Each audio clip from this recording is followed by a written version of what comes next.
¿Y qué andas investigando ahora, Omar? Pues andamos tratando de un libro que está atorado y a ver si sale ya finalmente. Es Efemérides Potosinas y Nacionales.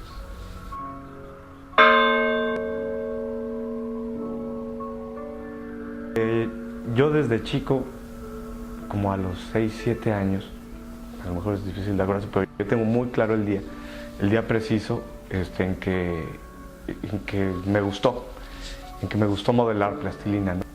Íbamos a casa de una tía, tenía yo muchas tías, abuelas, y cuando veníamos a San Luis, vivíamos en ese tiempo en México, me compró plastilina exactamente, me acuerdo hasta dónde estaba la tienda, en la calle de Guerrero, para que yo me entretuviera y no estuviera dando lata, porque yo era muy inquieto. Entonces, pues empecé a hacer una rata y empecé a hacer una serie de cosas, animales, me encantaban los animales.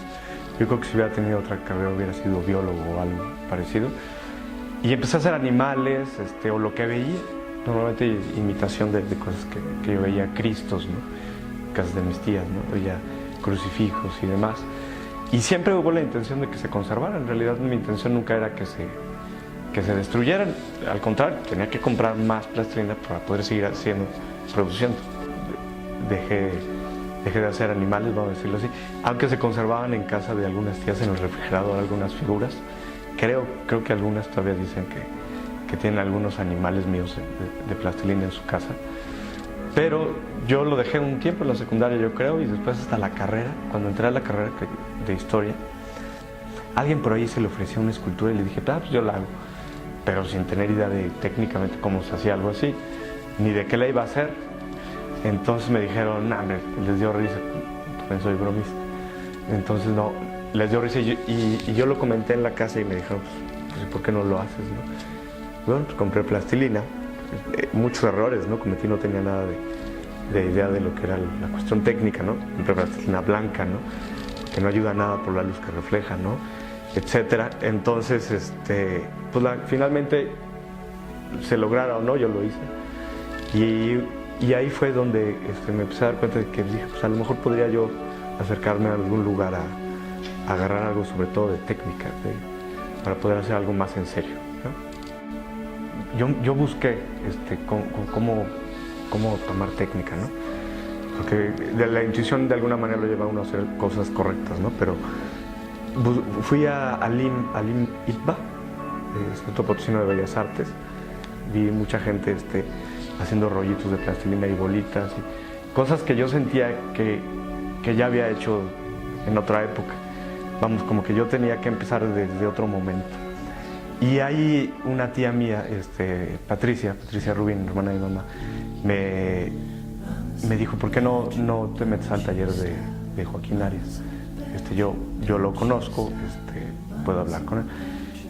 Y pues me pareció una idea mucho más, más de mi agrado, no sé por qué. Pero entonces, pues, ella arregló más o menos todo y me mandó a decir que sí. Yo sin conocerlo. Me mandó a decir que sí, que podía ir a su taller a trabajar. La ventaja de su taller es que pues era taller, tenía fundición, tenía todo el proceso ahí como para hacer una escultura en bronce, ¿no? Cosa que no tenía Bellas Artes y ninguna otra escuela, una Casa de la Cultura o algún otro lugar, ningún otro taller incluso de escultura en San Luis Potosí. Entonces para mí representaba una gran ventaja, además de que yo era el único que estaba ahí, yo era el único que estaba en ese taller, y sus trabajadores Ángel y Javier, que también, bueno, aprendí mucho de ellos. Yo me tardé, yo creo que un mes en conocer al maestro Arias, porque nuestros horarios no coincidían. Yo iba en la mañana a la escuela a estudiar la carrera, y saliendo ahí corría al taller, ahí en el barrio de Santiago, y ya él ya no estaba, ¿no? Ya se había ido. Entonces solamente me dejaba tareas, me asignaba tareas, me las dejaba con sus trabajadores. Entonces ya seguías tú las indicaciones, pero no eran verbales, eran más bien con señales dentro de la misma pieza que tú sabías dónde tenías que trabajar más. Después ya me pediría que yo llevara a alguien que me posara. Lo hizo una amiga, después también mi papá, que pues evidentemente me seguía en todos mis planes. El chiste es que me acompañó muy pacientemente muchas veces al taller de Joaquín Arias. Nos íbamos caminando por todo Damián Carmona hasta Santiago sin ningún problema. Al cabo, plática tenía. Y me posó por cerca de, yo creo que unos 15 días. Creo que él fue mi primer natural. Y pues salió y ya. Ya a mí me gusta mucho hacer retrato. Me gusta mucho la figura humana, aunque también escojo temas que no son figurativos, ¿no? Y esos me vienen mucho, sobre todo con viajes. Al viajar es cuando le vienen a uno las ideas figurativas en las que se puede sintetizar algo que uno aprendió o que quiere sintetizar de ese viaje.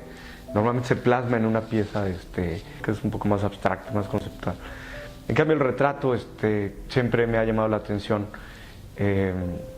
Será que soy historiador, entonces me gusta mucho esa idea de otros artistas retratando a sus contemporáneos, su época y gente que también de alguna manera no fue retratada, ¿no? Por ejemplo, aquí tengo a Homero, ¿no? Un buen amigo y escritor que pues yo le dije, oye, no me posarías por un retrato y evidentemente hay un juego, ¿no? Hay un entendimiento. Hay otros temas, ¿no? Por ejemplo, me empezó a interesar mucho, por ejemplo, Lupe Vélez, ¿no? Lupe Vélez es un personaje potosino, una actriz que está, de alguna manera se recuerda cada aniversario luctuoso de nacimiento de ella, pero que de alguna manera está en el abandono, que San Luis podría ser el primer culpable, me parece, en no haberla realzado al nivel que merece, ¿no? Al de una diva. A veces, aunque no se dedique uno a su carrera de manera académica, como dictan los cánones, la carrera es una herramienta que sirve finalmente, ¿no? Entonces, uno investiga finalmente el personaje con el mayor profesionalismo que se pueda. Busca imágenes de archivo, busca documentación de la biografía de la persona, que es muy importante.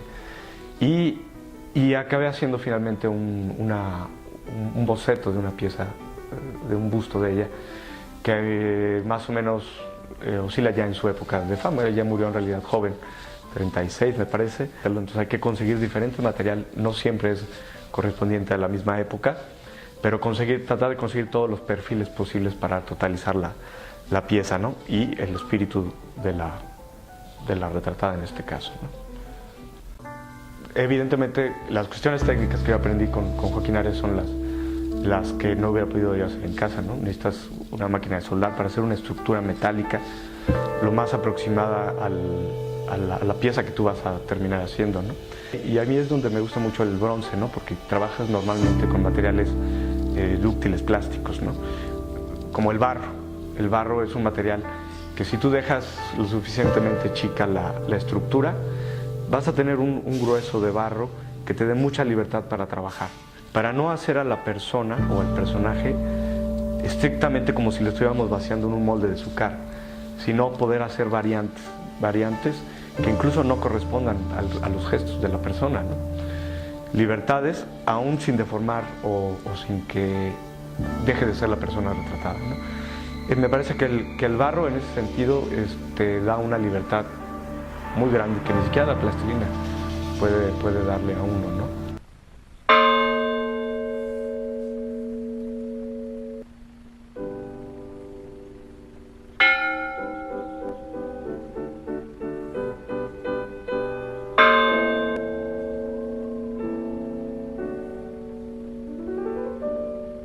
Evidentemente el cambio en los años es mucho, ¿no?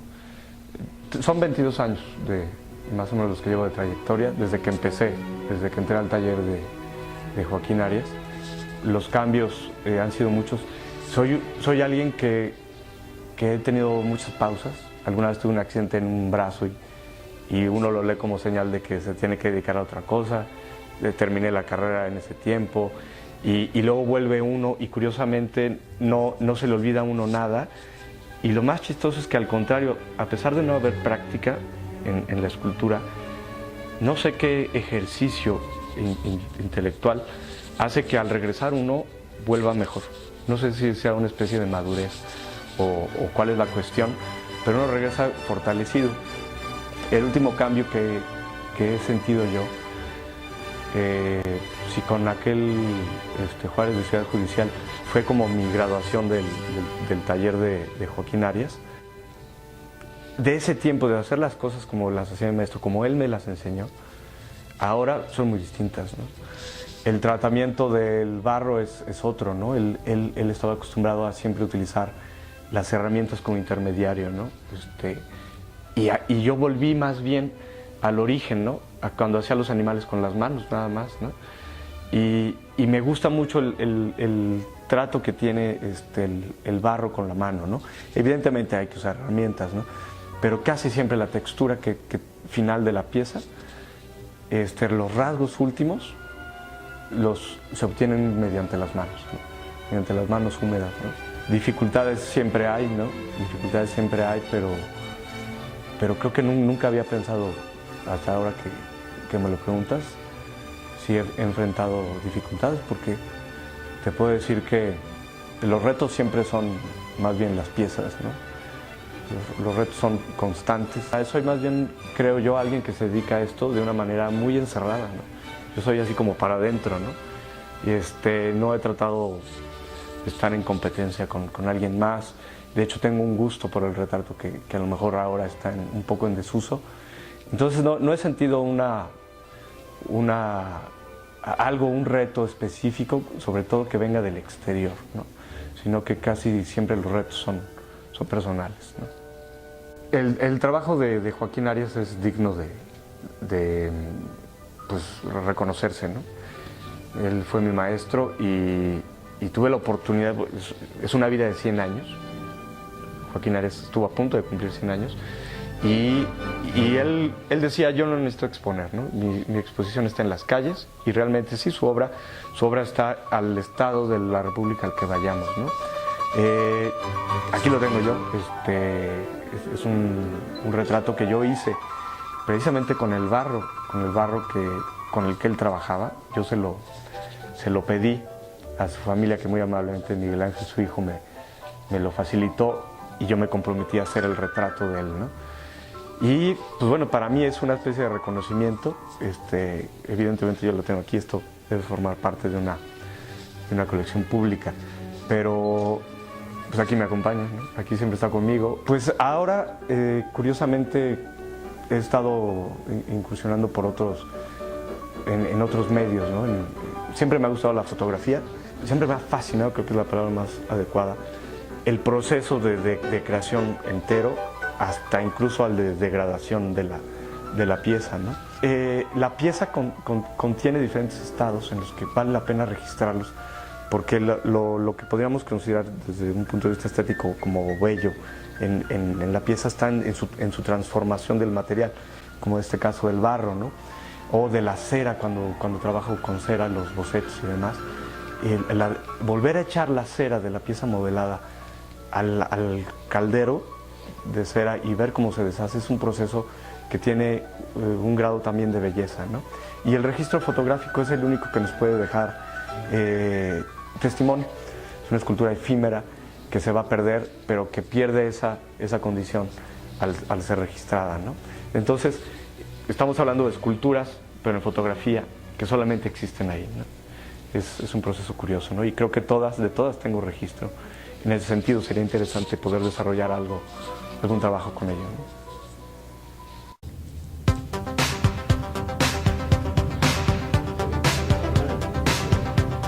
¿De ese? Es que yo quería que la voltearan a ver. Ok.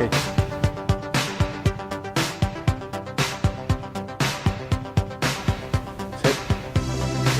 ¿No está muy alta la cámara? Perdón.